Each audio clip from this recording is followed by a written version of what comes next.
आणि बुलेटिनच्या सुरुवातीला कोरेगाव पार्क जमीन घोटाळा प्रकरणाची आताची सगळ्यात मोठी बातमी समोर येते। पार्थ पवार यांच्या कंपनीनं बाजारभावापेक्षा कितीतरी पट कमी किमतीमध्ये 40 एकर भूखंड खरेदी केल्याचं प्रकरण समोर आलंय। या प्रकरणामध्ये पोलिसांनी 3 जणांविरोधात गुन्हा दाखल केलाय, मात्र अद्याप पार्थ पवार यांच्यावर कोणताही गुन्हा दाखल झालेला नाहीये।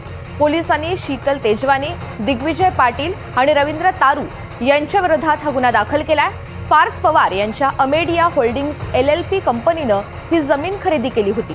1800 कोटी रुपयांचा हा भूखंड अवघ्या 300 कोटी रुपयांमध्ये खरेदी करण्यात आलेला होता।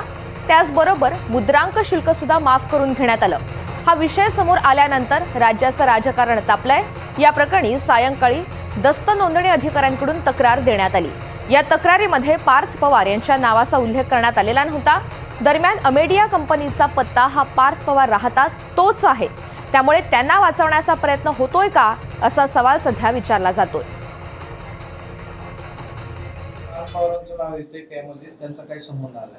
सध्या दिलेले फिर्यादीच्या कंटेंट वरून पुढील पेपर्स मागवून तपासाअंती त्याबाबत माहिती देता येईल।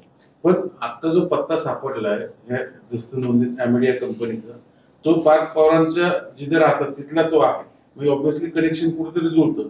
मग पार्थ पवारांना वाचवण्याचा प्रयत्न होतो का तुमच्याकडून? फिर्यादीच्या कंटेंट प्रमाणे अधिकचा तपास केल्यावर सांगता येईल।